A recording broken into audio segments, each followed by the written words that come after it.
what it is, what it is, what it is. My friends, it's good to be back. It's good to see you. Good to be seen by you. This news cycle continues to be a mess. A Charlie Foxtrot, if you will. One thing that jumps out at me is the big deal they're making over the fact that one Taylor Swift, the little Pop-Tart, has decided to endorse Kamala Harris, and that she does not like Trump. Yeah, I don't care either.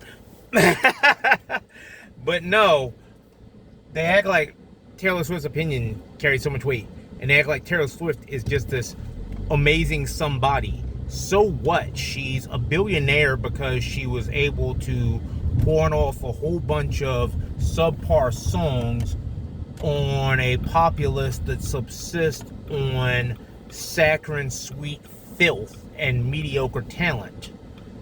As far as Taylor Swift, her talent is average.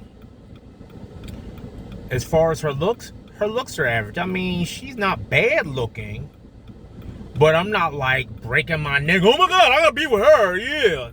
No. It's not gonna be all that. You know, her and her bright red lipstick that she wears with everything. Looks like she puts it on with a paint roller. Looks like she goes to Earl Scheib and goes, and then go, yeah. But, you know, they make a big deal out of her because she's with that Kels from the Kansas City Chiefs. They rigged the Super Bowl so that they would win, so that they could get more mileage out of seeing her puss at all the games. And now they're starting it up again this year. You know, I mean, how many times do we got to see her puss? Seriously. We've seen her face, her visage, more than enough. She's like that kid from growing up that every time there was a community celebration, every time there was an outdoor festival, every time there was some kind of contest, her mother was dragging her by the hand and putting her little behind up on stage in her frilly party dress like she was on Al Albert Showcase. Those of you who did not grow up in the Philadelphia area, Al Albert Showcase was this children's talent competition be on every week. This crusty old fart, Al Alberts, would be on there and he'd have his teeny boppers. And these little kids would get up there and they'd sing and tap dance and tell corny jokes and do all this other stuff. You know, little pasty-faced brats. But anyway, she seems like the type that would have fit right in with that crowd. And then she grew up to be the bleach blonde party girl who gets by on her looks, has nothing between her ears, and is drunk at every karaoke getting up there like she can sing. Yeah, that's her all right. If you disagree with me, let me know what you think of her. But while you're entitled to your opinion, I don't have to agree with it and I don't have to care. That's the beauty of America. But you know, they made a big deal out of it that she decided that she was going to endorse the Laughing Hyena. Speaking of the Laughing Hyena, with her shriveled up dinosaur neck, did you see her at that debate last night? Oh my gosh. She was up in that debate, whining and carrying on, exaggerating, lying.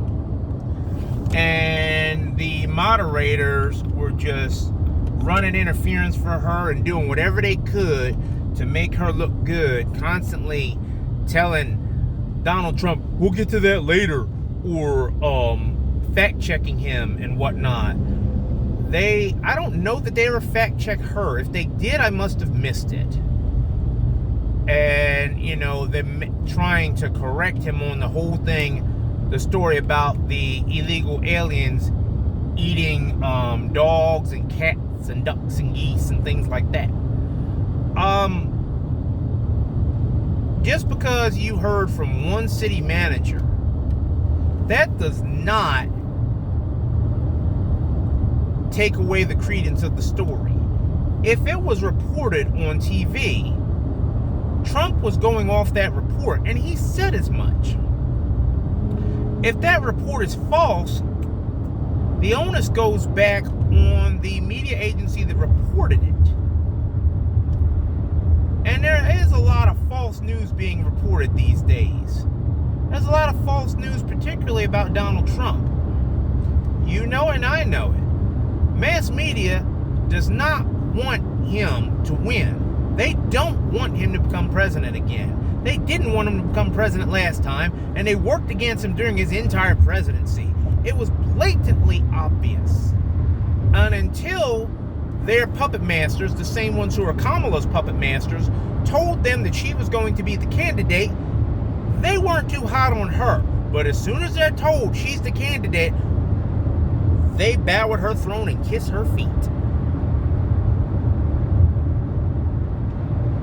And, you know, there are some of you who are going to watch this, who like Kamala Harris, who dislike Donald Trump. You're entitled to that. But base your opinion on something. Don't just be like, oh, I don't like him, he's mean. Or he's a racist. He has said and done nothing that anybody has documented anywhere that is racist. He's realistic. He's blunt and to the point. But then again, most of us Yankees are. But he's not racist. And actually, he did a lot of good for this country. And that's what the puppet masters are trying to stop. Because as long as their gravy train's riding, they all getting paid. He's not on the gravy train. He's not on anybody's payroll. He can't be bought. In fact, he didn't even take money for the job when he was in it last time. Plane just flew in. It looks kind of cool. But he wasn't on the payroll, didn't take anybody's money, donated his pay when he was in office last time. His net worth decreased while he was president. We can't say that for Biden. His net worth has increased from China, from Ukraine, and from everybody else that he's shaken down, him and his family. Folks, think and then vote. Thank you.